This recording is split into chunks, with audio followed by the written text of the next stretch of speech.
kasih Ibu atas waktu dan kesempatan yang diberikan.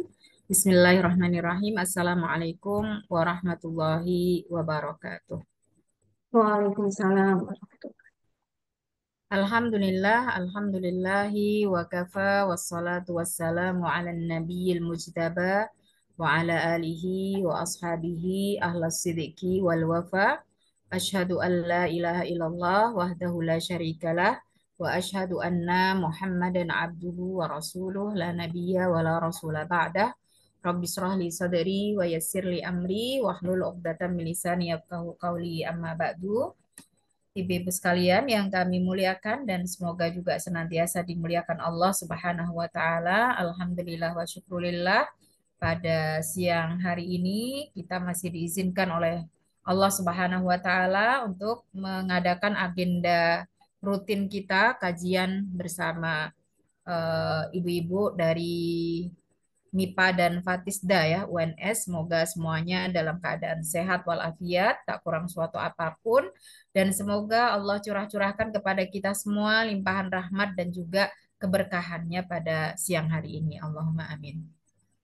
Salawat juga salam mari kita sampaikan juga kepada junjungan kita Rasulullah Muhammad Sallallahu Alaihi Wasallam, juga kepada keluarga beliau, putra-putri beliau, istri-istri beliau, juga kepada sahabat-sahabat beliau. Dan semoga sholawat dan salam kita bisa sampai kepada beliau sehingga kita mendapatkan jawaban dari beliau yang mulia dan kita diakui betul oleh beliau nantinya sebagai umat beliau yang berhak untuk memperoleh syafaat beliau fi yaumil akhir. Allahumma amin ya rabbal alamin. Ibu-ibu sekalian, tema siang hari ini lumayan ya ini sebenarnya. Temanya itu sebenarnya dibikin simpel juga bisa, dibikin rumit juga bisa ya tentang pembagian waris ya, perspektif Islam ya. Bagaimana kita semua tahu bahwa Allah Subhanahu wa taala itu menciptakan kita sebagai makhluk yang memiliki tabiat tamak dan pecinta harta, ya kan? Allah Subhanahu wa taala berfirman wa tuhibbunal mala hubban jamma. Kalian itu mencintai harta dengan kecintaan yang telah melampaui batas ya. Wa innahu li hubbil khair lasyadid. Nah, itu juga ya. Sampai Rasulullah Shallallahu Alaihi Wasallam bahkan menyampaikan kepada kita, sungguh ya, aku lebih khawatir dengan ketamakan yang ada pada diri manusia, melebihi kekhawatiranku terhadap serigala yang sangat lapar, gitu ya. Kalau serigala yang sangat lapar itu meskipun ada 100 domba, dia tidak akan mungkin mangsa semuanya. Ya, secukup dari apa yang bisa dia makan dan nikmati hari itu. Ya, akan tetapi manusia hatta pun sudah mengumpulkan harta yang kalau kata orang tidak akan habis 7 turunan ya, masih tetap saja mencari tambahan yang lainnya. Padahal kita semua tahu saat kita wafat nanti tidak ada satupun harta yang bisa kita bawa kecuali apa yang sudah kita manfaatkan. Ya, dari sinilah ya Allah memberikan aturan dalam memanage harta yang aslinya itu sebenarnya adalah dalam konsep tauhid kita semuanya milik Allah. Lillahi ma fis samawati wal ard. Ya. Sehingga ketika kita diberikan kuasa oleh Allah ya terhadap harta tersebut, diwajibkan bagi kita untuk mendistribusikan, membelanjakan sesuai dengan aturan yang ada ya. Maka di dalam Islam ada fikih filantropi, ya, fikih kedermawanan, ya. Ada juga fikih atau ilmu faraid ya, pembagian warisan. Di antaranya agar harta ini bisa dimanfaatkan sebagaimana fungsinya dan didistribusikan kepada siapa yang berhak. Juga di antara tujuan pembagian-pembagian ini, baik pembagian zakat yang ada 8 asnaf, kemudian juga pembagian infak sedekah, ya, pembagian waris itu kaila yakuna dulatan bainal agniya minkum, supaya harta itu tidak berputar-putar hanya pada golongan yang kaya saja. Nah, itu nggih. Jadi kenapa ada bab pembagian warisan di dalam Islam yang mungkin kita tidak tahu apakah di dalam ajaran non-Islam juga ada seperti ini ya. Ibu-ibu sekalian yang kami muliakan ya, di dalam informasi tentang kajian ini sudah dicantumkan surat An-Nisa ayat berapa, ayat 7 ya. An-Nisa ayat 7 ya. Lirijali nasibum mimmaktasab. Nah, itu ya, bahwa bagi laki-laki memiliki bagian ya, dan mimma tarokal walidani wal akrobun ya. Nah, dari apa yang ditinggalkan oleh kedua orang tuanya dan juga kerabatnya, walin nisa inasibun. Nah, bagi wanita juga ada bagian. Nah, ini kenapa ayat ini diturunkan oleh Allah Subhanahu wa taala? Ini mohon maaf belum saya ganti ya. Ini untuk asbabun nuzul surat An-Nisa ayat 7 ya. Ini karena memang ayat 11 juga diantaranya ada yang mengatakan ini ya asbabun nuzulnya. Di antara kebiasaan orang jahiliyah dulu itu, ibu-ibu sekalian, sebagaimana yang kita tahu bahwa yang berhak menjadi ahli waris dan mewarisi itu hanya dari golongan pria saja. Ya, makanya kenapa mereka itu ketika ada bayi lahir dan perempuan, ya jenis kelaminnya itu dibunuh oleh mereka karena itu sebagai aib. Nah, tidak bisa diajak bisnis, tidak bisa diajak perang, ya, tidak bisa mewarisi. Nah, itu kebiasaan mereka seperti itu, ya. Sampai tiba saatnya, ya, beberapa sahabat yang sudah menjadi muslim pun bahkan itu masih eh, memelihara tradisi tersebut.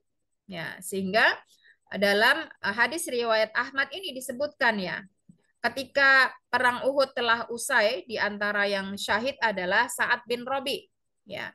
Nah, setelah syahid itu, saudara dari Sa'ad bin Robi ini mengambil semua harta yang ditinggalkan oleh saudaranya.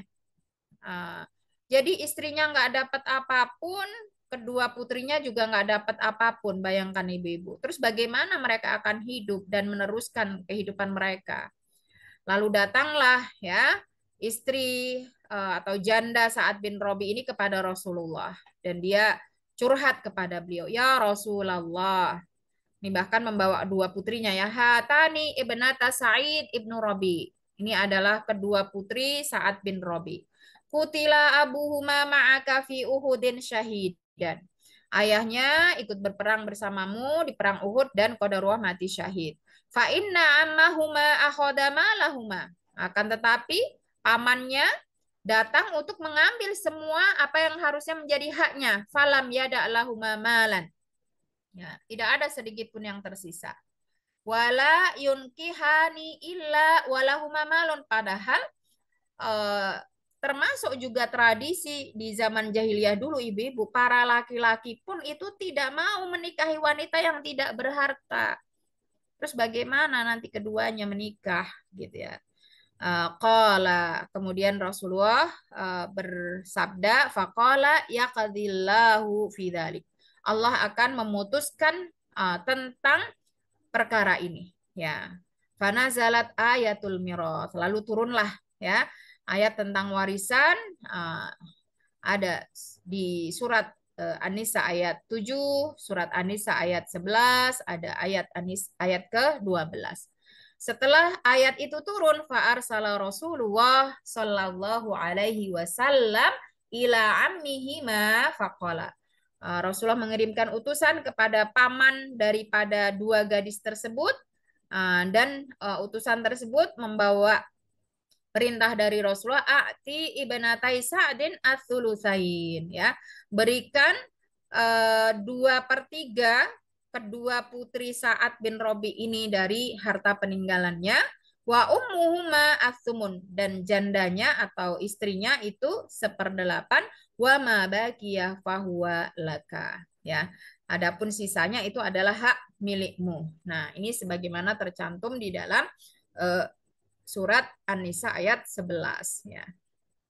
Nah, ini ayat yang sudah tadi kita sampaikan ya. Dari peristiwa tersebut Allah memberitahu bahwa di dalam Islam bukan hanya ahli waris laki-laki saja yang bisa mewarisi, tapi perempuan juga demikian. Sehingga disebut dengan sangat jelas di dalam ayat 7 dari surat An-Nisa ini ya. Lirrijali, bagi laki-laki nasib, itu ada hak atau bagian. Mimma tarokal walidani wal akrabun, dari apa yang ditinggalkan oleh orang tua ataupun kerabat mereka. Walin nisa inasibun mimma tarokal walidani wal akrabun. Demikian juga bagi para perempuan juga memiliki hak dan bagian dari apa yang ditinggalkan oleh orang tua ataupun kerabat mereka. Mimma qalla au minhu. Baik itu sedikit maupun banyak, mereka tetap memiliki bagiannya masing-masing. Jadi tidak harus harta yang banyak baru dapat bagian, yang sedikit enggak gitu ya. Nasibam mafruḍo. Dan kalau kita perhatikan pembagian warisan ini ya disebut dengan faridoh. Faridoh itu adalah kewajiban yang hanya bisa datang dari Sang Pencipta kepada hamba yang memiliki level lebih tinggi daripada kewajiban-kewajiban yang lain. Ya, kalau dari direktur ke karyawan itu tidak bisa disebut faridoh, hanya wajibat, ya, kewajiban. Jadi faridoh itu tingkatannya di atas kewajiban. Ya, Allah yang menetapkan tentang pembagian waris ini. Kemudian dalam hadis riwayat Bukhari juga ada peristiwa yang melatar belakangi ayat-ayat lain terkait dengan pembagian waris ini. Ya, di sini disampaikan dari Jabir bin Abdullah, dia berkata, ada nih Rasulullah wa Abu Bakrin fi Bani Salamata masyaini. Jadi Abdullah ya, Jabir bin Abdullah itu sedang sakit, lalu Rasulullah dan Abu Bakar menjenguknya ya di perkampungan Bani Salamah ya, berjalan kaki. Fawajadanin Nabi la akil. Nah, qadarullah saat itu Jabir bin Abdullah ini pingsan ibu-ibu ya, sakit pingsan gitu ya. Tidak sadar gitu. Fada'a bima'in fatawaddu'a minhu. Lalu Rasulullah minta diambilkan air, berwudu, summa rasya alayya. Lalu menciprati bekas air wudu itu, mencipratkan bekas air wudu itu kepada siapa tadi? Jabir bin Abdullah. Fa'afaktu. Lalu dia sadar kembali. Ya, jadi dia pingsan karena sakitnya itu ya. Kemudian saat di dalam kondisi seperti itu, dia berkonsultasi kepada Rasulullah, ibu-ibu ya. Ma ta'muruni an asna'a fi mali ya Rasulullah. Ya. Jadi untuk antisipasi jaga-jaga nih jangan-jangan saya sudah mendekati kematian dan sebagainya. Dia minta dia berkonsultasi kepada Rasulullah, apa yang kau perintahkan kepadaku terkait dengan hartaku. Ya, kemudian turunlah surat An-Nisa ayat 11 ya. Yusikumullahu fi auladikum lidzakari mithlu hadzil unthayain. Allah perintahkan kepadamu untuk memberikan hak anak laki-laki itu 2 kali lipat daripada hak anak perempuan jika harta tersebut menjadi harta waris ya di sini. Sehingga untuk pembagian warisan ini ya ayatnya yang menjadi dasar hukum ada di surat An-Nisa ayat 7, surat An-Nisa ayat 11, surat An-Nisa ayat 12 dan ayat 176. Nanti kita akan bahas satu persatu nggih. Ini dasar hukumnya. Nah, sekarang apakah ilmu faraid ini penting dan sepenting apa? Gitu ya. Pembagian waris ini.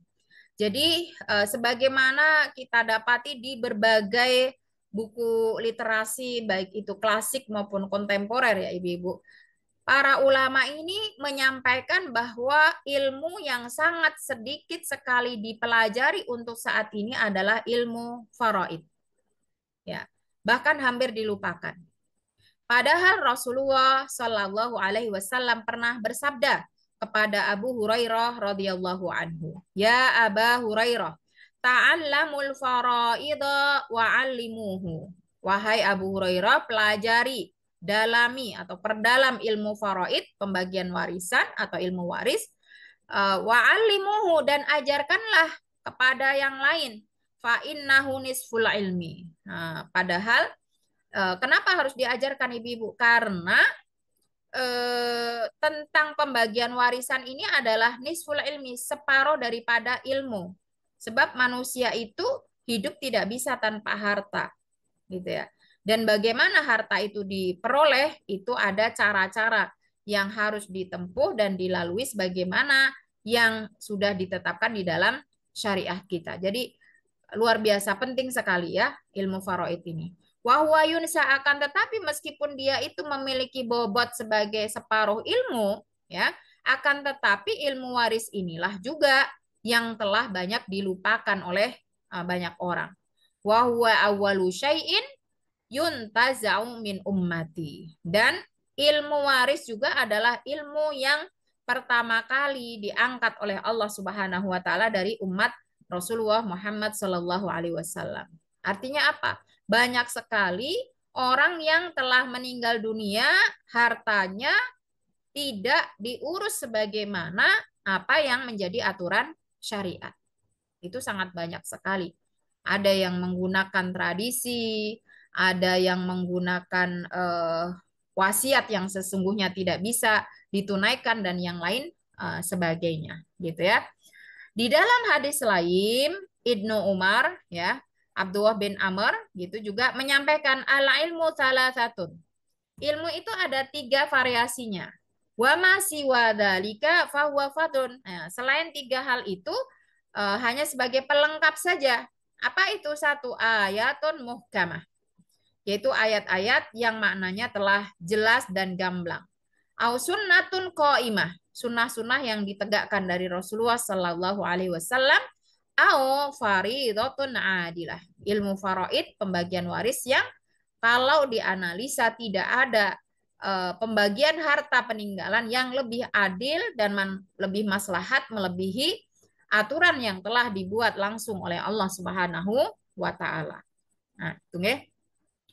Sebelum kita bahas lebih lanjut, kita harus fahami dulu ya istilah yang sering rancau di tengah-tengah masyarakat kita. Ya, antara apa itu hibah, apa itu wasiat, apa itu warisan, dan bagaimana distribusinya yang benar, gitu ya. Karena kadang-kadang ini hibah dikatakan sebagai warisan, warisan dikatakan sebagai wasiat, wasiat dikatakan sebagai hibah dan yang lain sebagainya. Ini harus kita luruskan terlebih dahulu ya. Nah, yang dimaksud hibah itu adalah pemberian yang dilakukan oleh seseorang saat dia masih hidup. Saat dia masih hidup kepada orang lain tanpa imbalan, cuma-cuma. Kepada siapapun, baik itu pemberiannya berupa harta atau bukan harta, misalnya jabatan, amanah, begitu ya. Dan tidak harus ada hubungan darah kepada siapapun, boleh antar teman, boleh antar tetangga, boleh antar kerabat gitu ya. Boleh juga antar keluarga. Nah, kata hibah ini diantaranya yang menjadi rujukannya adalah surat Maryam ayat 5 sampai 6. Ya. Wa inni khiftul mawali min warai. Ya, ini disampaikan oleh Nabi Zakaria ketika beliau belum dikaruniai putra, beliau khawatir ya terhadap keluarga yang mungkin sebentar lagi akan beliau tinggalkan. Wa kanat imraati akiron, sedangkan istri beliau adalah seorang wanita yang mandul, maka beliau memohon kepada Allah untuk diberi hibah. Wa wahabali fahabali milladunka waliya. Anugerahkan ya, hibahilah aku seorang anak dari sisimu. Ya, yarithuni wa yarithu min ali Yaqub waj'alhu rabbi radiya. Anak yang akan mewarisiku dan juga keluarga Yakub, dan jadikanlah dia sebagai seorang yang diridhoi. Itu doa yang dipanjatkan oleh Nabi Zakaria ketika belum dikaruniai putra ya. Makanya kalau ada orang melahirkan itu kan doanya salah satunya diajarkan oleh Rasulullah apa? Burikalahum fi lakum fil mauhubilak gitu ya. Semoga Allah berkahi dari apa yang dihibahkan oleh Allah kepadamu, yaitu anak. Jadi anak itu pemberian cuma-cuma dari Allah Subhanahu wa taala. Nah, dari sini ya salah satu definisi bisa kita ambil dari Syekh Abdurrahman As-Sa'di dalam tafsir As-Sa'di, bahwa hibah adalah tabarru'un bil mal fi halatil hayati wassihah. Tabarruk itu pemberian cuma-cuma, harta secara cuma-cuma, di mana sang pemberi ini masih dalam keadaan hidup dan sehat, diserah terimakan juga ketika masih hidup itu. Itu adalah hibah ya. Jadi untuk ketentuan hibah terhadap anak ya, ini anak-anak dibagi hibah ketika masa hidup orang tuanya, bukan setelah meninggal ya. Juga jika baru dimiliki setelah orang tua meninggal, maka statusnya bukan hibah lagi, tapi adalah warisan gitu ya. Tidak dipersyaratkan dalam pembagian hibah itu harus sama antara anak satu dengan anak yang lain atau harus sesuai dengan pembagian waris. Itu tidak harus seperti itu, terserah orang tuanya. Nah, akan tetapi Rasulullah Shallallahu Alaihi Wasallam memberikan pesan kepada para orang tua yang akan memberi hibah kepada anaknya, anak-anaknya itu harus bersikap adil. Sebagaimana sabda beliau, i'dilu baina auladikum fi nuhlin. Nah, jadi bersikap adillah kalian ketika memberikan hibah ya. Sebenarnya nihlah mahar itu kan disebut juga nihlah ya di surat Al-Baqarah, surat Al-Baqarah An-Nisa ya. An-Nisa ayat 6 atau ayat 4 itu ya. Wa atun nisaa soduqatihinna nihlah gitu ya. Bahasanya nihlah nuhlun. Itu pemberian yang tulus, cuma-cuma tanpa pamrih gitu ya. Nah, ini selain mahar yang termasuk nihlah adalah hibah terhadap anak-anak. Ya, itu adalah pemberian yang tulus dari orang tuanya tanpa pamrih gitu ya. Kama tuhibbun ya. Kamu boleh bebas ya mau memberi seperti apa sebagaimana yang kamu inginkan. An ya'dilu bainakum fil birri wal lutfi. Akan tetapi kita diharapkan untuk berlaku adil ya dalam berbakti dan berlemah lembut di antaranya ketika memberikan hibah kepada anak-anak ya. Dan juga dianjurkan untuk tidak menarik lagi hibah yang diberikan. Makanya hibah ini juga kalau memberi hibah ke anak-anak juga harus diperhitungkan Ibu ya. Kiranya apakah yang tersisa itu masih cukup bagi kita untuk sisa hidup kita. Misalnya mungkin ada persiapan untuk perawatan, bukan perawatan ya, untuk biaya kesehatan kita di masa tua gitu ya. Dan juga sehari-hari kebutuhan sehari-hari kita di masa tua itu sebisa mungkin tetap disisakan begitu ya. Karena kita semua tahulah fakta membuktikan gitu. Kalau harta itu sudah terlanjur diberikan kepada anak semua, ini banyak kasusnya ibu-ibu ya. Kadang-kadang orang tua di masa sepuhnya itu gerah, sakit, dan membutuhkan biaya yang banyak, itu tidak sedikit anak-anak yang tega ya, tidak mau berkontribusi untuk mengeluarkan dana yang diperuntukkan kepada orang tua ini. Ya, jadi sebagai orang tua kita juga harus berpikir sampai di sana gitu ya. Karena kita tidak ada yang tahu bagaimana kemudian nanti begitu. Dan kalau sudah kita hibahkan itu untuk ditarik kembali, apalagi kalau sudah di apa namanya dibalik nama, kalau itu misalnya sertifikat itu sangat sulit begitu ya. Dan Rasulullah juga sampaikan fa innal aida fi sadaqatihi kal aid fi qaihi. Ya. Agar kita berpikir benar-benar matang sebelum memberikan hibah ini supaya apa tidak kita menarik kembali karena orang yang menarik kembali pemberiannya, sedekahnya, hibahnya, wakafnya, infaknya itu seperti orang yang nun sewu ya, menjilat kembali apa yang sudah dimuntahkan gitu ya. Nah, ini sangat buruk gambaran yang diberikan oleh beliau Rasulullah Shallallahu Alaihi Wasallam untuk mereka yang menarik kembali apa yang sudah dihibahkan kepada orang lain. Ya, ini juga sama ya maknanya dalam hadis riwayat Abu Daud, Tirmidzi, An-Nasai dan Ibnu Majah ya. Kemudian yang kedua adalah wasiat. Ini tadi ayatnya sudah dibacakan ya dari surat Al-Baqarah gitu ya. Wasiat itu apa? Wasiat itu adalah istilah dalam syariat kita di mana kaitannya dengan harta juga non harta gitu ya. Jadi pemberian kepemilikan baik itu harta ataupun non harta misalnya jabatan gitu ya. Yang dilakukan oleh seseorang untuk orang lain yang dalam catatan wasiat ini yang berhak memilikinya itu akan menguasai atau bisa menguasai wasiat tersebut setelah sang pemberinya meninggal dunia. Ya, misalnya ini. Nanti kalau aku meninggal dunia, tolong ya keponaanku yang di sana itu dikasih dari peninggalanku, atau tolong pondok di sini ya dikasih, atau anak yatim di sini dikasih. Nah, seperti itu. Jadi ada kata-kata kalau aku meninggal dunia. Nah, tadi sudah dibacakan ya surat Al-Baqarah ayat 180 ya di sini. Ya.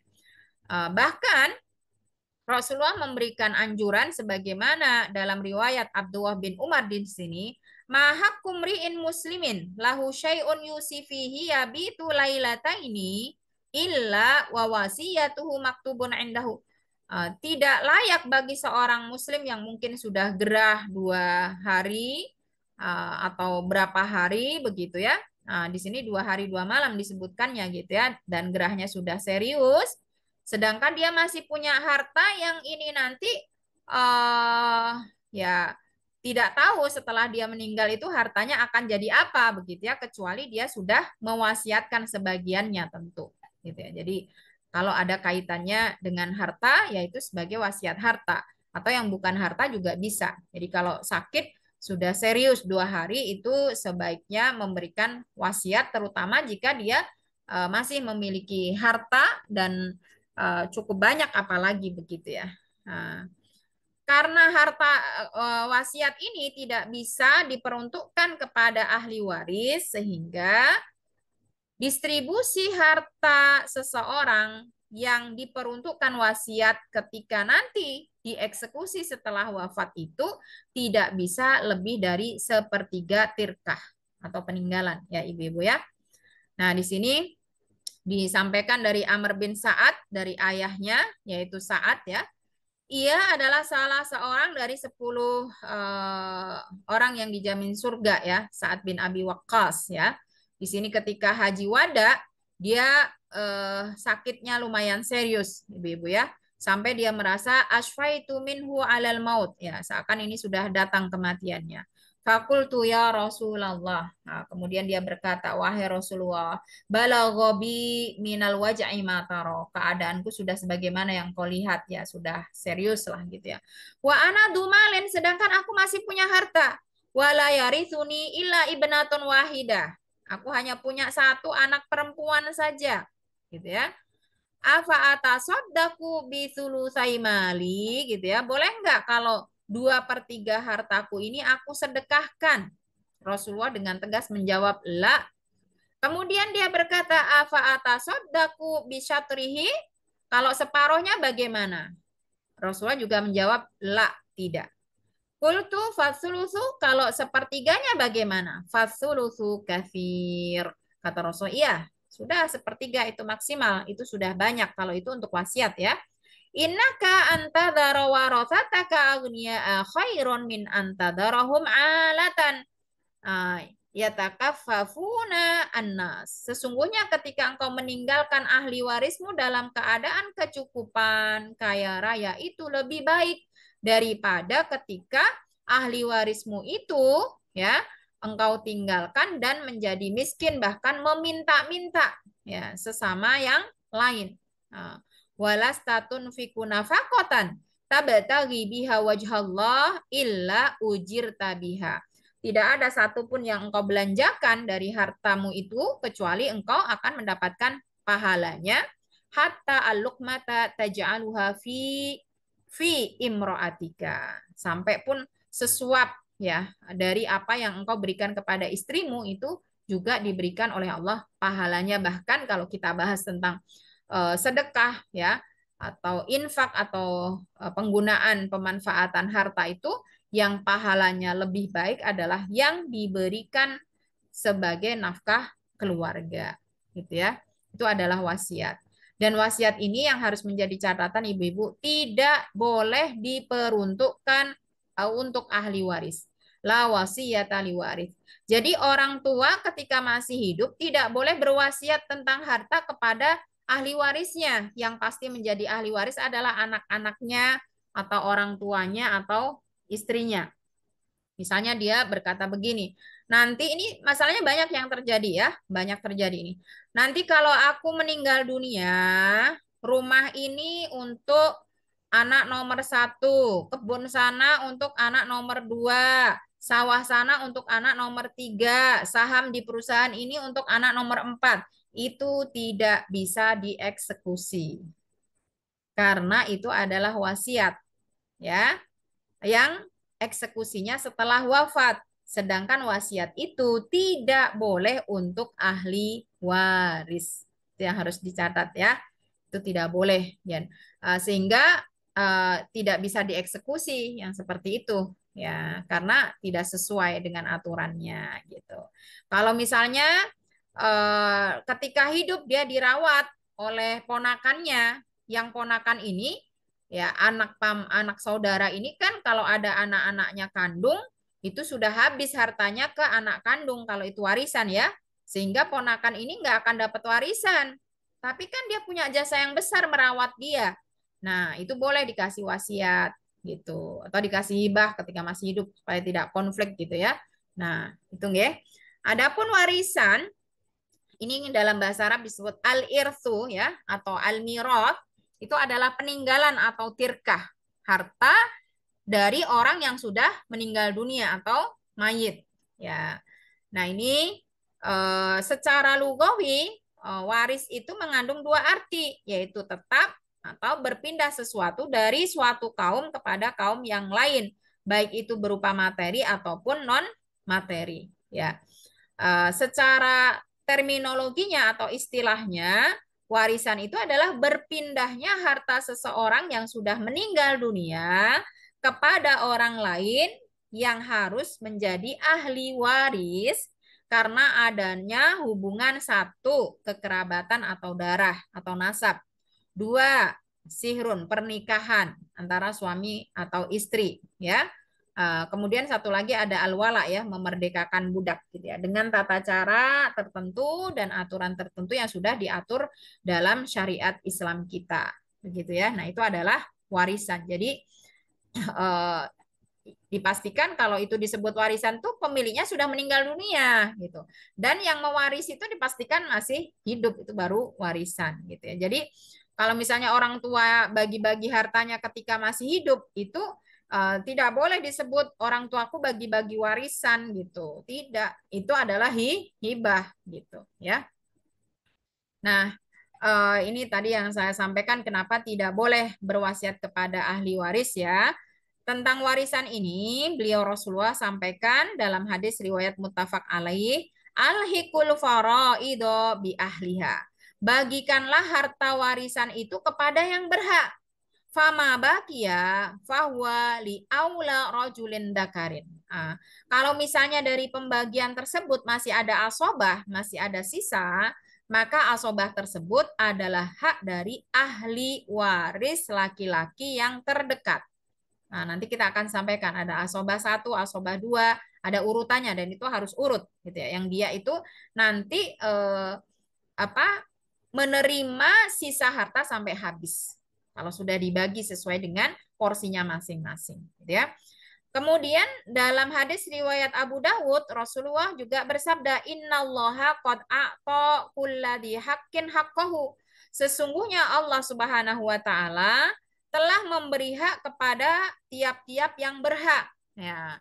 Fala wasiyata liwarithin. Nah, ini yang harus dicatat adalah bahwa tidak ada wasiat yang diperuntukkan kepada ahli waris. Jadi wasiat untuk ahli waris itu tidak bisa dieksekusi, tidak bisa ditunaikan, tidak bisa dilaksanakan karena melanggar hadis ini. Ya, yang seperti apa tadi wasiat? Nah, yang ada bunyinya nanti kalau aku sudah meninggal, nah, kalau aku sudah nggak ada, kalau aku sudah mati, bla bla bla, gitu ya, itu namanya wasiat. Nah, itu tidak bisa kalau harta untuk ahli waris begitu ya. Kemudian ketika orang meninggal dunia, ya maka harta itu kembali menjadi hak milik Allah Subhanahu wa taala yang harus dibagi sebagaimana yang ditentukan oleh Allah. Dan sebelum berakhir pada warisan, harta tersebut harus ditunaikan dulu untuk beberapa kepentingan yang harus clear sebelum dibagi sebagai warisan ya.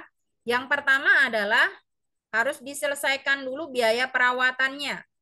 Apakah biaya perawatan ketika masih hidup, misalnya gerah untuk biaya rumah sakit, atau ketika meninggal dunia, kan sekarang ada kapling untuk kuburan juga beli ya Bu ya, 5 jutaan ya, kalau di ini Taman Firdaus itu ya. Nah itu kain kafannya dan sebagainya, itu harus beres dulu, clear dulu ya.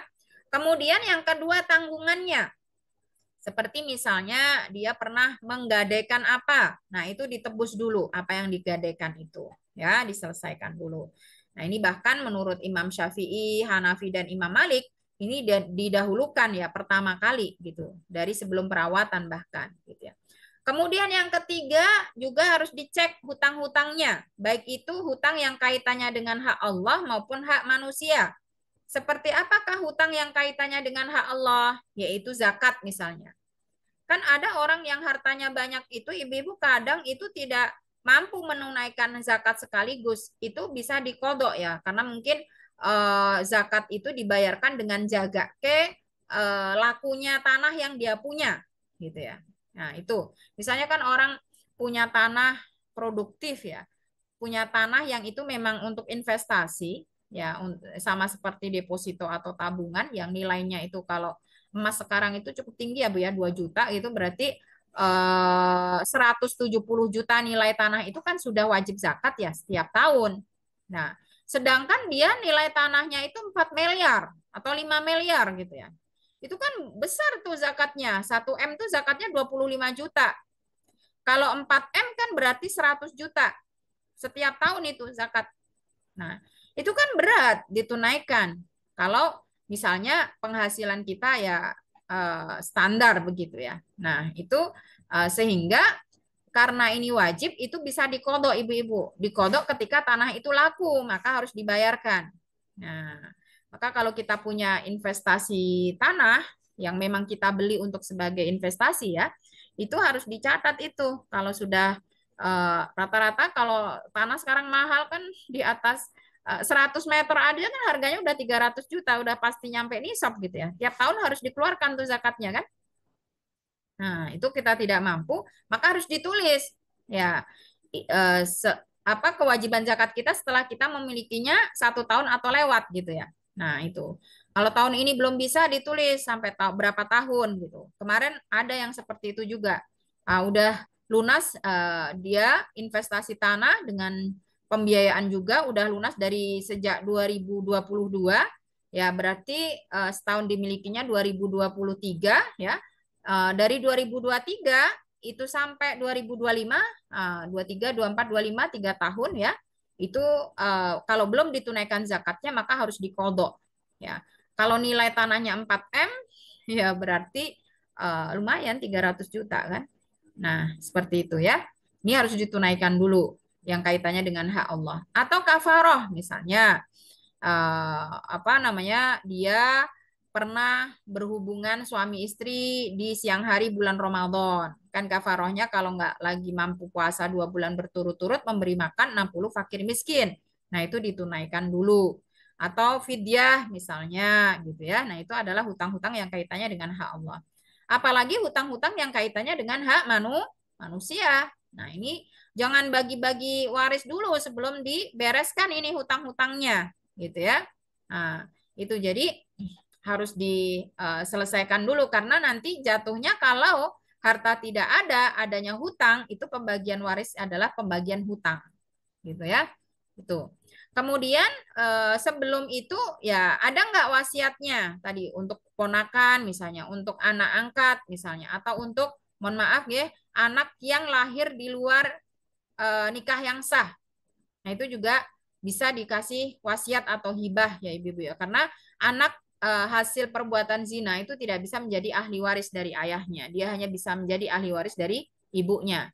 Tapi kan secara biologis dia anaknya. Maka jika dia tidak berhak memperoleh warisan karena bukan ahli waris secara sah, ya dia diberi wasiat.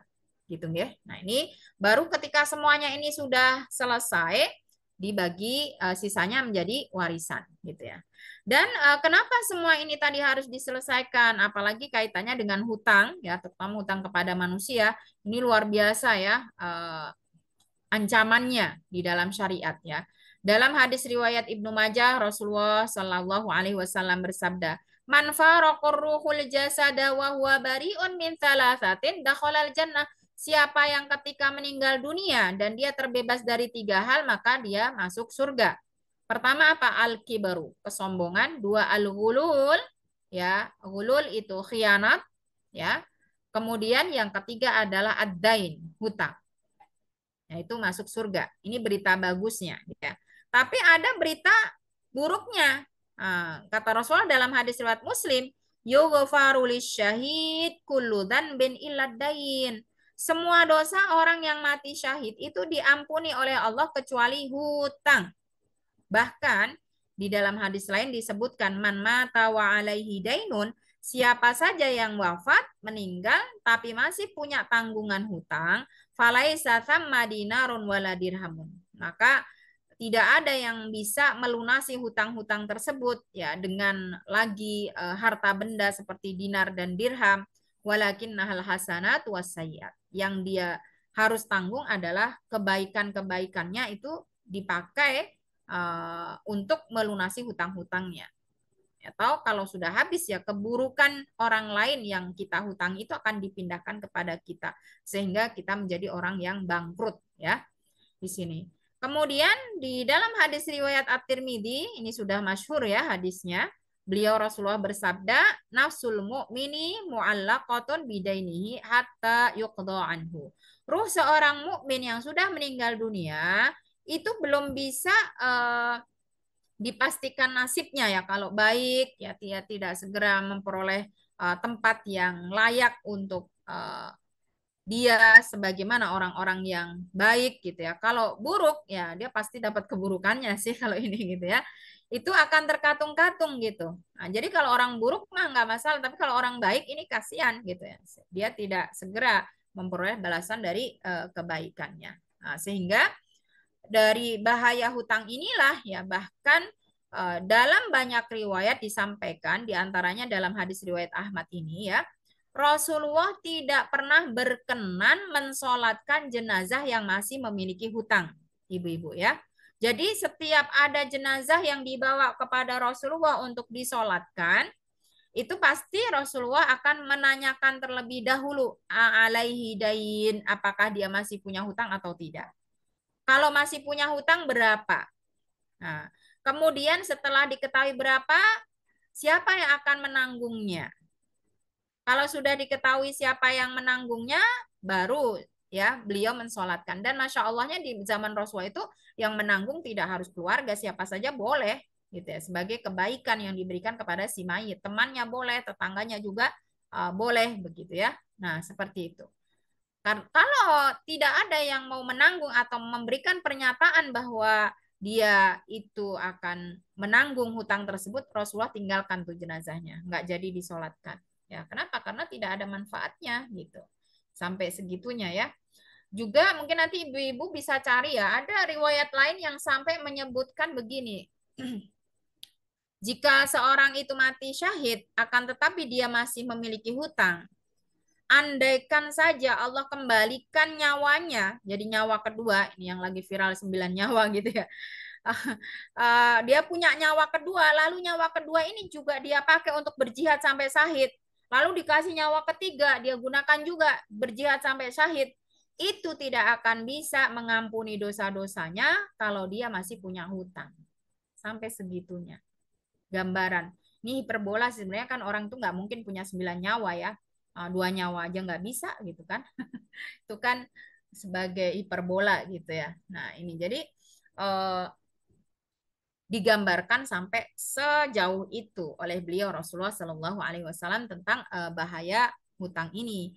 Sehingga dari sini juga kita belajar ya ibu-ibu ya kalau sudah usia-usia seperti seperti kita sebenarnya seusia enggak ya? Enggak, sepertinya ada selisih juga ya, ada masih muda-muda juga Mbak-mbak ini ya.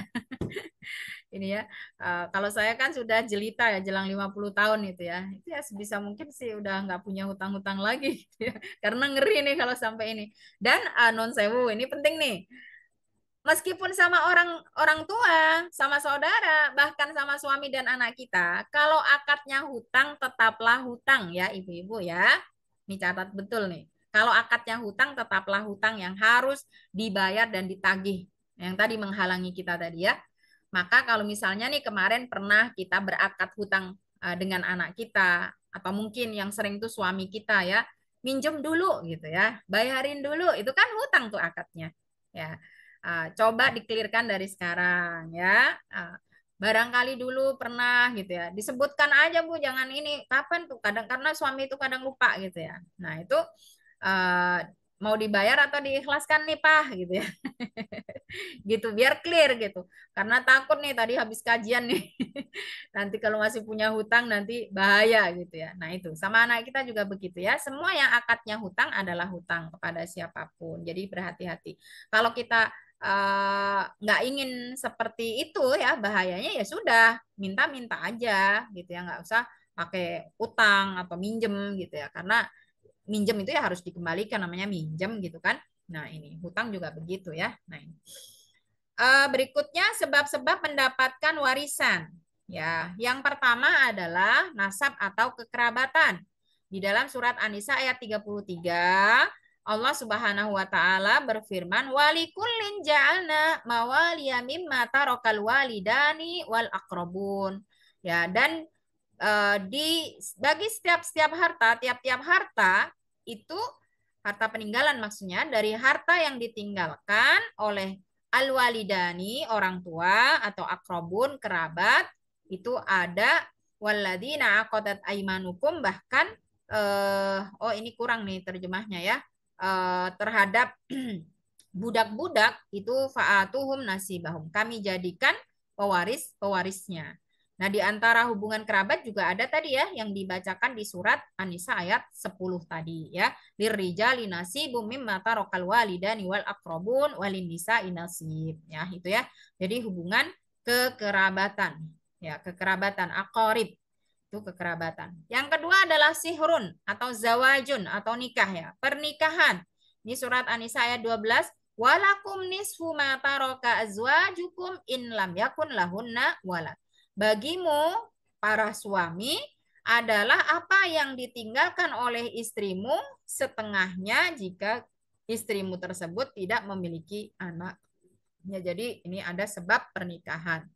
Yang ketiga adalah sebab wala atau memerdekakan budak, gitu ya. Ini juga menjadi salah satu sebab seorang menjadi ahli waris sebagaimana disabdakan oleh Rasulullah, yang artinya bahwa hubungan orang yang memerdekakan budak dengan budak yang dimerdekakan itu seperti hubungan nasab ya, tidak dijual dan tidak diberikan. Sehingga keluarlah hadis muttafaq alaih, al wala'u liman a'taqa. Wala itu apa yang menjadi peninggalannya setelah dimerdekakan ya, warisannya itu menjadi hak milik dari orang yang memerdekakan ya, tergantung seberapa merdeka dia, karena namanya mukatab budak itu dulu untuk menebus diri itu mahal ibu-ibu ya, mahal sekali ya, itu sehingga kadang-kadang orang itu bisa menebus baru seperempat,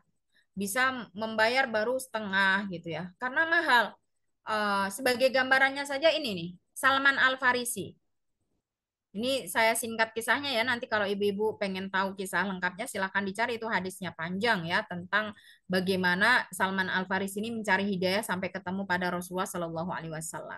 Nah, jadi dia dari Persia, dia mendapatkan informasi dari pendeta Ahlul Kitab bahwa di akhir zaman ini tidak ada ajaran yang bisa diikuti dengan benar kecuali yang disampaikan oleh Muhammad Shallallahu Alaihi Wasallam, begitu ya. Carilah dia dimanapun dia berada, dan dia akan berada di sebuah kota yang tumbuh pohon kurma di antara dua perbukitan. Ya, Tapi dia dalam pencarian itu dia ditipu ya, sampai habis semua hartanya di jalan, akhirnya dia jadi budak. Tapi qadarullah, ya skenario Allah itu yang terindah ya. Ah, Terakhir dia mendapatkan majikan Yahudi Mekah, Yahudi Madinah, Yahudi Madinah. Sehingga sebelum Rasulullah hijrah ke Madinah, itu Salman sudah tinggal di Madinah terlebih dahulu. Ya, dan ketika sampai di Madinah, dia bersyukur sekali, ini kota yang saya cari, gitu ya. Karena di sini ada pohon kurma. Dulu itu tidak semua pohon kurma ada, Bu. Jadi kota Madinah itu pusatnya ya, yang jelas-jelas tumbuh pohon kurma. Ya, sehingga ketika Rasul berhijrah itu dia mencari tanda, kan diberikan 3 rumus ya oleh gurunya itu ya. Eh, Kalau dia seorang nabi, dia tidak akan makan sedekah, tapi dia makan hadiah. Dan ada cap kenabian atau khotamun nabiyah, khotamun nubuahnya ya. Dan ternyata semuanya ada pada Rasulullah Muhammad SAW sehingga Salman ini masuk Islam. Akan tetapi sampai pada perang Khandaq, Salman tidak bisa ikut perang bersama Rasulullah karena statusnya masih budak dan tebusannya mahal ibu-ibu. Majikannya minta 300 pohon kurma sampai berbuah, ditanam sampai berbuah. Nih, luar biasa loh, 300 pohon kurma ya. Kemudian para sahabat patungan, ada yang bawa 5, ada yang bawa 10, 15, sampai genap itu ya, 300 pohon. Ditanam bersama-sama ya. Dan alhamdulillah setahun kemudian berbuah kecuali 1 pohon yang ditanam oleh Umar bin Khattab yang akhirnya dibongkar lagi oleh Rasulullah, diperbaiki. Ini juga menunjukkan bahwa setiap orang itu diberikan potensi berbeda-beda oleh Allah Subhanahu wa taala. Jadi Umar ini bukan ahli dalam bidang pertanian gitu ya. Tidak hanya itu, bukan hanya 300 pohon kurma loh Bu, ini menebus 1 budak aja ya. Itu juga harus ditambahkan 40 auqiyah emas. 40 auqiyah itu setara dengan 40 ons. 40 ons itu berarti 1 kilo lebih ya. Emas loh ibu-ibu. Kalau sekarang emas harganya 3 juta kali 4 kilo pinten niku. Nah, 1 kilo itu kan 1.000 gram ya Bu ya, betul nggak? 1.000 gram ya. 1 gramnya 3 juta. 3 juta kali 4 eman ya. Tuh segitu besarnya menebus budak. Nah sehingga seperti misalnya Abu Bakar kan yang menebus Bilal gitu kan. Tapi kan Abu Bakar meninggal dulu. Nah, ketika misalnya skenario Allahnya beda gitu ya. Bilal meninggal dulu lalu dia punya harta. Nah, Abu Bakar ini berhak menjadi salah satu ahli waris dari Bilal. Karena apa? Karena Abu Bakar yang memerdekakan 100% Bilal, uangnya semua dari Abu Bakar gitu loh. Nah, jelas ya di sini ya. Tapi kan sekarang nggak ada lagi ya perbudakan gitu ya. Yang terakhir adalah sebabnya agama, ya hubungan agama. Artinya jika ada seorang meninggal dunia tidak punya satupun ahli waris atau misalnya semua ahli warisnya itu non Muslim gitu ya, nah itu kan nggak bisa mewarisi. Itu hartanya masuk ke Baitul Mal yang dimanfaatkan untuk kemaslahatan umat Islam. Nah, seperti itu ya. Misalnya ada, makanya di beberapa kerajaan itu tidak memperbolehkan ya satu keluarga itu bepergian bersama-sama di pesawat yang sama. Itu ternyata untuk mitigasi resiko ya. Ketika ada kecelakaan jangan sampai ya semua keluarga kerajaan tersebut meninggal dunia, tidak ada satupun pewaris tahta gitu ya. Nah, itu. Nah, uh, nah itu kalau itu mungkin jarang terjadi juga ya meninggal semuanya sampai tidak ada ahli waris gitu. Tapi kalau yang kasus kedua ini mungkin gitu. Dia seorang muslim atau seorang mualaf tapi keluarganya semuanya ahli warisnya non muslim. Nah, itu kan nggak bisa mewarisi sehingga hartanya langsung masuk ke Baitul Mal. Berikutnya sebab-sebab terhalang mendapatkan warisan gitu ya. Yang pertama apa? Nah, ini tadi yang saya sampaikan. Kafir atau murtad, non muslim itu tidak bisa mewarisi dan tidak bisa diwarisi. Ya, ini jadi tidak berhak mendapatkan warisan dari seorang muslim ataupun mewarisi untuk orang muslim begitu ya. Jadi bisanya hanya hibah gitu. Bisanya hanya hibah. Jadi tidak bisa mewarisi karena hadisnya jelas ya. La yarithul muslimul kafir wa la yarithul kafir al muslim. Orang muslim tidak mewarisi harta orang kafir dan orang kafir juga tidak mewarisi harta orang muslim. Sehingga jika seorang meninggal dunia sebagai seorang muslim dan semua ahli warisnya ini non-muslim, itu tadi masuk hartanya ke baitul mal, gitu ya. Kemudian yang kedua pembunuh, gitu ya. Orang yang sengaja membunuh tidak berhak mendapatkan warisan. Kalau ini berhak, maka dengan ketamakan manusia dan kecintaan terhadap harta itu bisa jadi ya para ahli waris ini akan membunuh pewarisnya supaya dia bisa menguasai hartanya, gitu ya. Maka kalau di dalam Islam justru ada punishment-nya, tidak bisa gitu ya, tidak bisa mewarisi sebagaimana disebutkan dalam hadis Ibnu Abdul Bar di sini ya. Laisa lil qatil minal mirathi syai'. Pembunuh tidak mendapatkan warisan apapun dari harta yang dibunuh, ya. Nih. Kemudian yang ketiga adalah hamba sahaya, ya. Hamba sahaya ini tidak mewarisi dan tidak diwarisi baik murni ataupun yang semi murni. Ya, ia mewarisi dan bisa diwarisi sesuai dengan kadar merdekanya dia. Sebagaimana tadi saya jelaskan sudah ya. Jadi dia bisa mewarisi dan diwarisi sesuai dengan kadar merdekanya gitu ya. Kalau dia budak murni, otomatis tidak mewarisi ya dari harta majikannya. Nah, dan juga hartanya tidak bisa diwarisi oleh majikannya gitu ya. Jadi apa namanya seluruh kepemilikannya itu milik tuannya. Tapi kalau semi murni, dia baru bisa menebus dirinya setengah harga. Nah, itu maka dia ya setengahnya merdeka, setengahnya bagian waris, ya. Mewarisi dan diwarisi sesuai dengan kadar kemerdekaannya. Nah, kalau merdeka penuh, maka dia dapat mewarisi dan diwarisi secara penuh seperti muslim yang lainnya, gitu ya. Itu kalau sudah merdeka penuh seperti Salman Al-Farisi, Bilal bin Robah, gitu ya. Itu adalah budak-budak yang sudah dimerdekakan ya.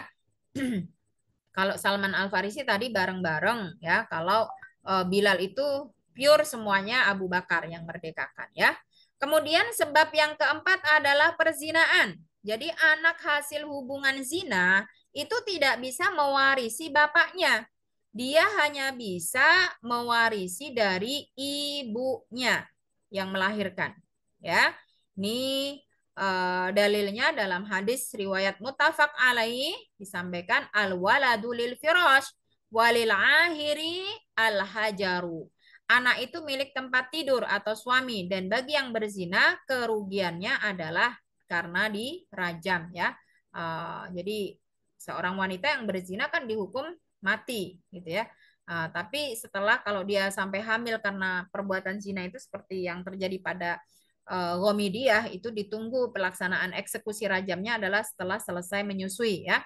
Nah, ini si anak ini otomatis ya dia tidak bisa menjadi ahli waris dari ayah biologisnya dan kalau ibunya sudah dirajam ya sudah nggak punya siapa-siapa gitu ya. Kecuali ya dari pihak ibu misalnya ibunya punya saudara laki-laki, nah itu nanti bisa seperti itu. Nah, makanya untuk menghitung apakah anak itu syar'i atau non syar'i gitu ya, hasil zina atau tidak, itu ada rumusnya di dalam Al-Qur'an. Ya. Di dalam surat Al-Ahqaf ayat 15, Allah Subhanahu wa taala sampaikan wa hamluhu wa fisaluhu 30 syahra. Wanita itu hamil dan menyusuinya adalah 30 bulan. Ya, 30 bulan. Sedangkan di dalam surat Al-Baqarah ayat 233. Wal walidatu yurdina auladahunna haulaini kamilaini liman arada ayuti marradha'ah. Ya. Adapun para ibu yang ingin menyusui sempurna putra-putrinya adalah selama 2 tahun. 2 tahun itu berapa bulan? 24. Tadi menyusui dan hamilnya 30. Dikurangi 24 adalah 6. Nah, jadi minimal kehamilan disepakati oleh para ulama adalah 6 bulan. Artinya jika ada orang yang menikah sebelum 6 bulan istrinya sudah melahirkan, 100% itu adalah anak yang tidak sah secara hukum syariat sehingga tidak bisa menjadi ahli waris gitu ya. Pun demikian kalau misalnya 6 bulan persis melahirkan, dilihat juga ya fisik dari anak tersebut. Karena bayi 6 bulan tidak akan sama dengan bayi 9 bulan. Gitu ya.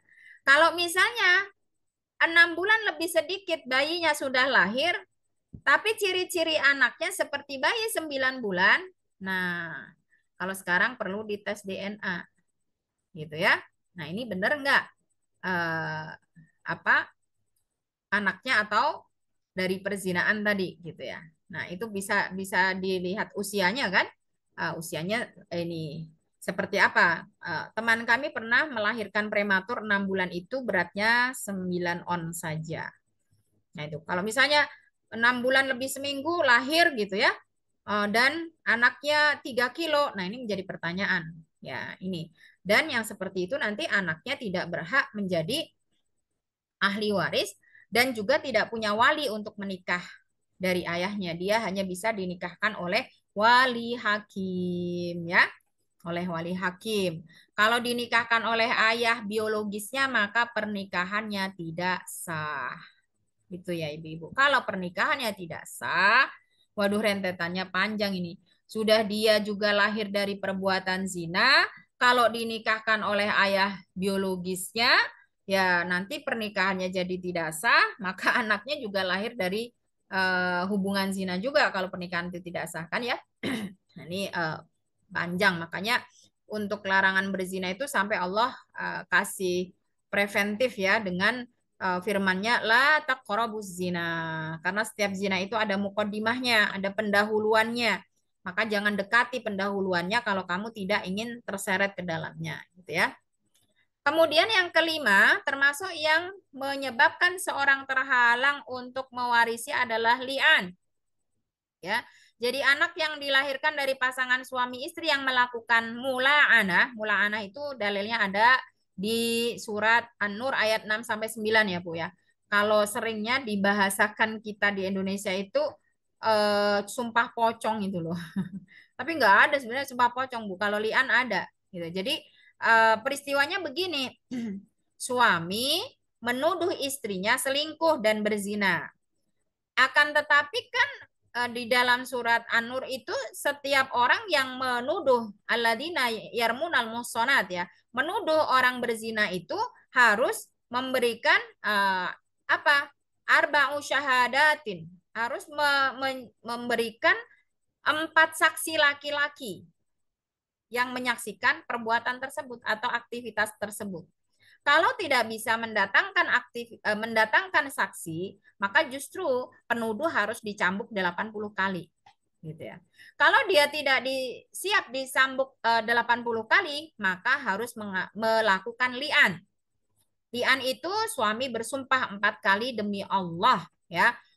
Aku bersaksi demi Allah bahwa istriku telah berzina, berselingkuh, ya. 4 kali. Kemudian yang kelimanya, dia mengatakan jika yang aku katakan ini dusta, maka aku siap menanggung konsekuensinya untuk diazab dan dilaknat oleh Allah Subhanahu wa taala. Itu makanya namanya mula'anah, saling melaknat. Nah, jika istri tidak ingin dirajam, maka dia juga harus bersumpah yang sama. Demi Allah, bahwa informasi yang diberikan oleh suami saya itu 100% dusta. 4 kali. Lalu yang kelimanya, kalau perkataan saya ini dusta atau tidak benar, maka saya siap dilaknat oleh Allah Subhanahu wa taala. Nah, itu Bu. Kalau ada perselingkuhan yang kita tidak bisa mendatangkan saksi, maka solusinya adalah dengan li'an, mula'anah ya, yang dihadiri oleh hakim. Nah, jika dari peristiwa tersebut qadarullah si istri ini hamil, ya, maka anak yang dilahirkan atau hasil li'an tadi ya, tidak bisa dinasabkan kepada ayahnya. Sehingga sang anak ini secara otomatis tidak bisa mewarisi dari ayahnya. Dia hanya bisa dinasabkan kepada ibunya sebagaimana anak hasil perbuatan zina. gitu ya. Bahkan meskipun setelah tes DNA itu terbukti sebagai anak biologis si ayah, tidak otomatis statusnya berubah menjadi ahli waris, gitu ya. Kecuali jika ditetapkan oleh keputusan hakim. Ya, itu ya. Nih, jadi ayah yang ayah mencabut lian dan mengakui anaknya ini bisa dipertimbangkan oleh hakim ya. Kemudian kalau hakim menetapkan atau memberikan keputusan ini bisa dieksekusi sehingga bisa menjadi ahli waris dan memiliki nasab yang sah dari ayahnya. Ya, ini tergantung fatwa dan hukum di negara kita gitu ya. Nah, seperti itu. Jadi, meskipun ayahnya ini meskipun secara tes DNA terbukti itu tidak otomatis, Bu, langsung menjadi ahli warisnya gitu ya, kecuali ada keputusan hakim gitu ya. Makanya kalau kemarin sempat viral ya, ada yang mengaku ini anaknya seorang begitu ya. Kemudian setelah di tes DNA ya, wallahu alam ya, entah itu hasilnya jujur atau tidak, terbukti tidak gitu ya. Nah, itu ya sudah selesai di situ. Kalau ternyata terbukti iya pun itu tidak otomatis jadi ahli waris yang bahkan karena apa namanya? Karena kejadiannya itu adalah jual beli ya, bukan pernikahan ya, ayah biologis tidak wajib menanggung ya, menanggung nafkah daripada anak tersebut, kecuali juga ada keputusan dari hakim atau sukarela dari ayah biologis tersebut gitu ya. Wallahu alam. Sampai seperti itu ya. Kemudian yang keenam adalah meninggal dunia. Nah, jadi ketika seorang itu meninggal dunia sebelum pewarisnya, maka tidak berhak mendapatkan warisan. Atau dia lahir tapi sudah dalam keadaan meninggal dunia. Nah, juga tidak berhak mendapatkan bagian. Nah, karena syarat untuk mendapatkan bagian itu adalah tidak ada penghalang ya, atau mahjub. Misalnya cucu kalau ada anak itu mahjub, terhalang gitu ya. Nenek kalau ada ibu dan ayah tidak dapat. Nah, gitu ya. Kemudian juga meninggalnya orang yang diwarisi atau yang dihukumi telah meninggal dunia oleh pihak pengadilan karena menghilang. Itu harus dipastikan. Ya. Jadi telah meninggal atau diputuskan oleh pihak pengadilan bahwa orang yang hilang tersebut dihukumi telah meninggal. Jadi kalau ada suami meninggalkan istri sudah 2 tahun ya, itu apa nggak memberi nafkah dan sebagainya, maka harus diurus ke pengadilan ya, untuk misalnya dia pengen nikah lagi harus punya surat keputusan telah selesainya akad perjanjian antara dirinya dengan suami yang meninggalkannya. Karena ada kasus nih Bu di dekat saya sendiri, tapi sayangnya dikonsultasikan sudah terjadi gitu ya. Ada seorang istri suaminya pergi sudah setahun lebih tidak memberi nafkah lahir dan batin gitu ya. Kemudian ada seorang laki-laki yang ya ingin menikahi dia ya, bertanggung jawablah dengan kehidupan si wanita ini. Ya, karena dia belum mendapatkan surat keputusan dari pengadilan sebagai janda, belum mengantongi surat tersebut, ya akhirnya menikahnya bisanya kan siri dan mereka menikah gitu. Nah, ini kan pernikahannya nggak sah karena status dia masih istri orang lain dan itu harus dikelirkan dulu gitu ya. Dan apalagi qadaru wa huma sya'afa'al. Setelah pernikahan siri tersebut, suaminya datang. Nah, kalau yang seperti ini siapa yang berhak? Kalau dalam kaidah fikih itu al aslu baqa'u makana ala makana gitu ya. Selama akad perjanjian nikah tersebut belum dibatalkan, maka akadnya tetap. Sehingga dalam kasus ini yang lebih berhak menjadi suaminya adalah suami yang meninggalkannya dulu, meskipun tidak menafkahinya. Karena apa? Dia tidak menuntut, tidak menggugat cerai, dan dia belum mengantongi eh, apa status sebagai janda. Nah, ini kan bahaya ini ya. Apalagi kalau sudah punya anak, gimana coba? Gitu ya. Ya diurus setelah itulah perceraiannya. Ya, tapi terus kalau sudah punya anak, gimana status anaknya? Dan gimana status hubungannya? Kan zina. Nah, ini ya. Jadi makanya fikih rumah tangga itu penting untuk dibahas. Kadang-kadang kan di masyarakat kita itu pembahasan fikih itu masih seputar ibadah gitu ya. Padahal banyak juga eh, hukum ya terkait dengan rumah tangga, keluarga, hubungan suami istri yang bahkan ini relate dengan kehidupan kita gitu kan. Nih, kemudian yang ketiga orang yang mewarisi dalam keadaan hidup. Nah, ini juga sangat banyak sekali kasusnya. Saya membantu pembagian warisan tuh kadang pusingnya itu histori hartanya itu loh Bu. Ya, itu jadi misalnya nih ayahnya meninggal, hartanya belum diapa-apain. Sampai ibunya meninggal, hartanya belum diapa-apain juga. Kemudian sampai lama ternyata dari anak-anaknya ada yang sudah meninggal dunia. Nah, ini pembagiannya harus apa namanya? Harus dirunut dari awal. Karena setiap orang meninggal itu ada pembagian hak. Jadi pembagian itu tidak harus diberikan, dijual terus dibagi itu enggak. Yang penting haknya jelas gitu, ya. Nah, ini ya. Jadi seperti kemarin kasus yang saya bantu itu ya, kebetulan orang yang meninggal ini enggak punya anak, punyanya anak angkat gitu ya. Ketika meninggal sebenarnya saudaranya masih hidup, tapi hartanya belum diapa-apain juga. Sedangkan anak angkat itu mau pakai hukum syariah Islam atau pakai HKI, kompilasi Islam itu nggak bisa menjadi pewaris, gitu ya. Nah, meskipun kedekatan emosional itu nggak bisa, gitu ya, kecuali dapat wasiat atau hibah tadi. Nah, ini ya. Terus dia ketika meninggal kakaknya masih, tapi hartanya belum diapa-apain. Nah, sekarang hartanya mau diurus, kakaknya sudah meninggal. Tinggal keponakan, semuanya keponakan. Jumlah keponakannya ada 24. Tapi ada anak angkat satu. Gimana coba? Ya kan? Eh, berat ini menelusurinya gitu ya. Ya sehingga ini ya padahal untuk mendapatkan warisan itu syaratnya ya orang tersebut masih hidup ketika yang diwarisi ini meninggal dunia. Kalau sudah nggak meninggal dunia, kalau sudah meninggal dunia ya, kalau di HKI mungkin ada turun waris ya. Kalau dalam syariat itu tidak ada turun waris gitu. Nah, itu ya. Kemudian seandainya seorang perempuan itu hamil gitu ya. Nah, hamil ketika suaminya meninggal dunia, maka janin yang dikandung tersebut ketika lahir dalam keadaan hidup ya, saat saudaranya meninggal dunia, maka dia berhak untuk mendapatkan warisan dari saudaranya.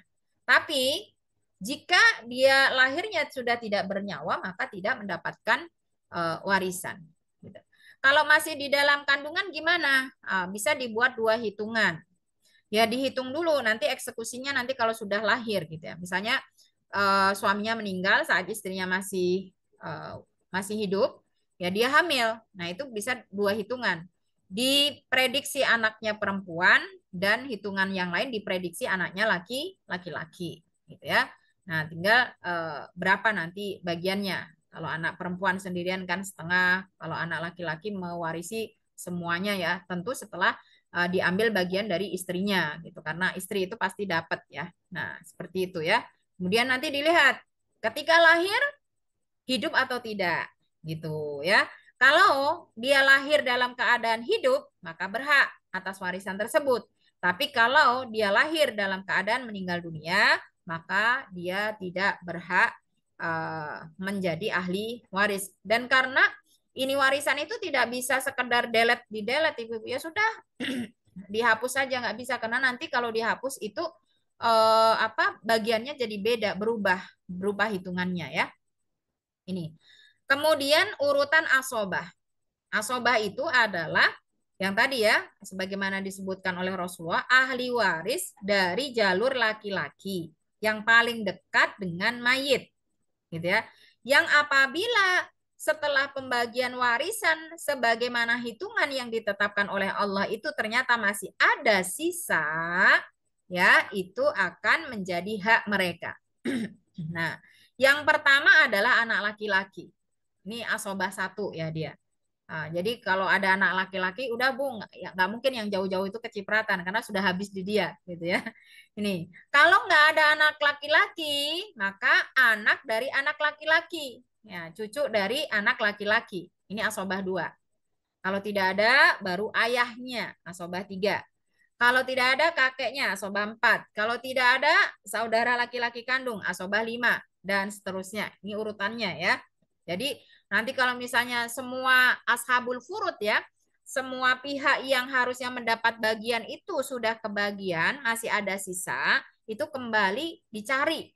Ya, siapa ahli waris laki-laki yang terdekat? Nah, itu sisanya ke dia. Kalau misalnya nggak ada sama sekali ya berarti ke Baitul Mal gitu ya. Nih. Ini waktunya sampai jam berapa, Bu? Masih lanjut? 10 menit lagi. 10 menit lagi. Karena saya tidak yakin bisa selesai atau enggak ini. Iya. Oke. Eh, nih ya. Berikutnya adalah ahli waris yang tidak akan termahjub. Ya, tidak akan terhalang. Artinya, jika ada orang meninggal, ashabul furud ini pasti dia dapat bagian. Ya, ahli waris ini pasti dapat bagian. Siapa itu? Anak laki-laki, anak perempuan, ya, istri atau suami, orang tua, baik itu ayah maupun ibu. Ini pasti dapat ibu-ibu ya. Nah, jadi kalau ada seorang meninggal dunia, ada ini lengkap ini, ya berarti masing-masing dapat. Nah, dan tidak akan menghalangi satu sama lain, gitu ya. Ini pasti dapat, gitu. Nah, tadi kan ayatnya kita kaji ya dari surat An-Nisa ayat 11.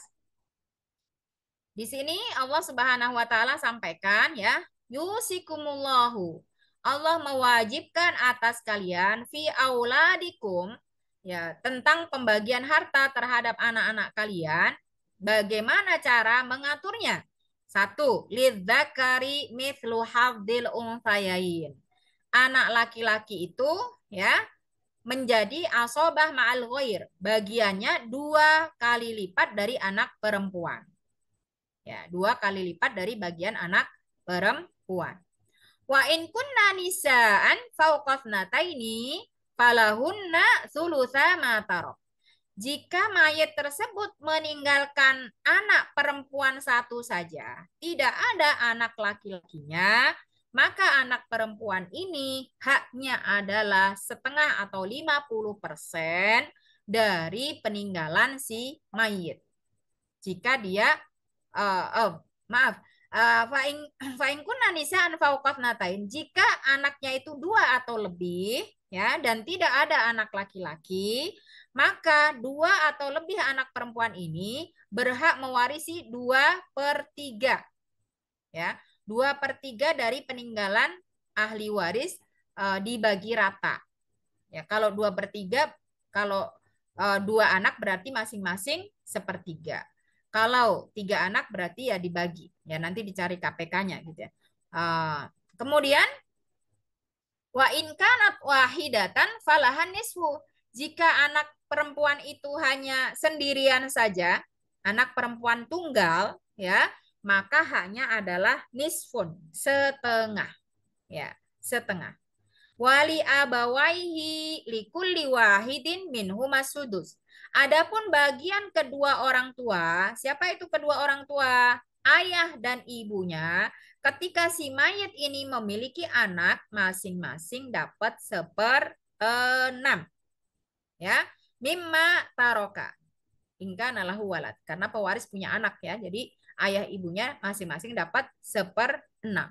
Kalau tidak punya anak bagaimana? Fa'in lam yakun lahu waladun. Jika si mayit ini tidak punya anak, fawarithahu abawahu wali ummihi thuluth. Maka warisannya jatuh ke tangan ibunya 1/3 jika yang meninggal tadi tidak punya saudara, fa'in kana tidak punya saudara, dan sisanya semuanya menjadi hak milik daripada ayahnya. Ya, ayahnya. Fa in kana lahu ikhwatun fali ummihi sudus. Jika yang meninggal ini punya saudara, maka hak ibunya yang tadinya 1/3 turun menjadi 1/6. Gitu, ya. Menjadi 1/6. Jadi 1/3 itu kalau yang meninggal tidak punya saudara. Ya, baik itu laki-laki maupun perempuan. Kalau punya saudara, ibunya turun ya menjadi 1/6. Nah, nanti sisanya kepada ayahnya. Ya, nih asobah Kalau ayah berarti asobah keberapa? Asobah ketiga, ya. Nah, di sini di dalam ayat ini Allah sampaikan mimba di wasiyatin yusi biha audain. Pembagian ini bisa dieksekusi jika wasiat dan hutangnya sudah ditunaikan, gitu ya. Sudah ditunaikan terlebih dulu. Aba'ukum wa abana'ukum la tadaruna ayyuhum aqrabu lakum naf'a. Dalam masalah pembagian warisan berbeda dengan hibah. Sehingga jika ada anaknya yang punya bakti lebih kepada orang tuanya, merawatnya, mendampinginya serumah dengan itu tidak bisa diubah apa yang menjadi haknya karena warisan sudah ditetapkan pembagiannya. Jadi kedekatan emosional tidak bisa merubah bagian dari warisan ya, karena sang pemilik telah meninggal dunia. Maka jika kita menginginkan balas budi dengan orang-orang yang berjasa, diantaranya bahkan itu anak-anak kita sendiri, karena masing-masing anak itu kan juga berbeda ya Bu ya. Ada anak yang lebih dekat, lebih perhatian, care sama orang tuanya, ya menjaga, memenuhi kebutuhannya gitu ya. Nah itu berikanlah hibah ketika masih hidup. Karena kalau sudah meninggal dunia, mau sedekat apapun itu bagiannya sama sesuai dengan pembagian waris ini, gitu ya. Itu peringatan dari Allah Subhanahu wa taala. Jadi kalian tidak akan mengetahui ya, kira-kira kalau dia itu punya kedekatan emosional harus dibagi lebih gitu. Kira-kira itu menimbulkan konflik atau tidak, bermanfaat atau tidak untuk baik yang dapat bagian lebih ataupun yang tidak mendapatkannya. Maka Allah tutup ayat ini dengan firman-Nya faridatan minallah.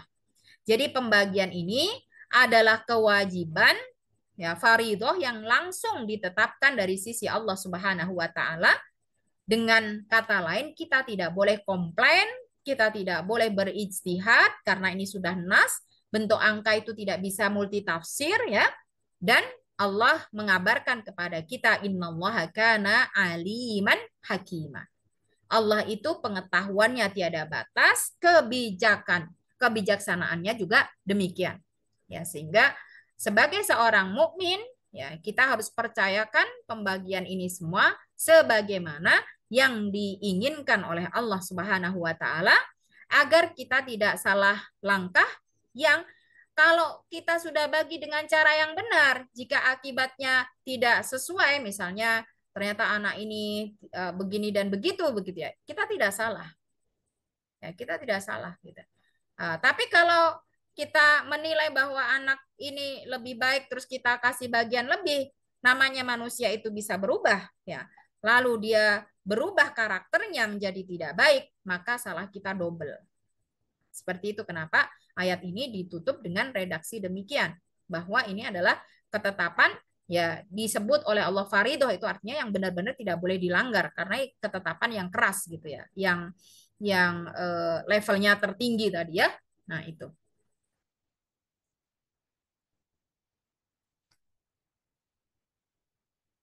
Ini gimana Ibu-ibu, mau lanjut atau sampai di sini dulu? Dari ayat ini tadi gimana? Bisa diikuti atau tidak nih? Halo? Mana suaranya? Pripun butuhku. Saya ngikut timelinenya.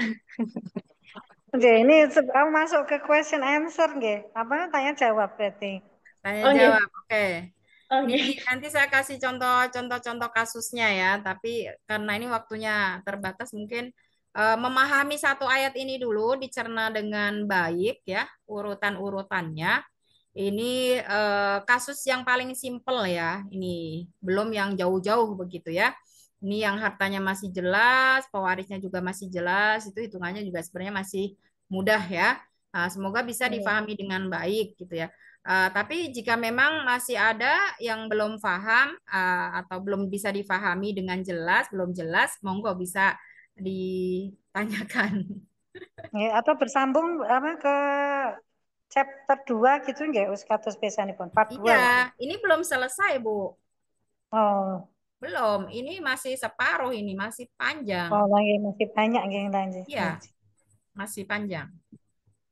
Tapi kalau bisa jangan dijeda dulu ya. Maksudnya dijeda dengan tema Oh, lain. langsung kan. J, berarti Ya, bulan depan lanjut part 2 gitu, J. J. Ini kan saya bikin ada 67 ya, karena saya kasih contoh-contoh bedah kasusnya. 67 slide, kita berada di slide ke 39. Hmm. Jadi kalau kita paksakan selesaikan ya tidak mungkin sepertinya ya, tidak mungkin. Ya, Ya. Oh, banyak sekali, Mas ya. iya, gitu.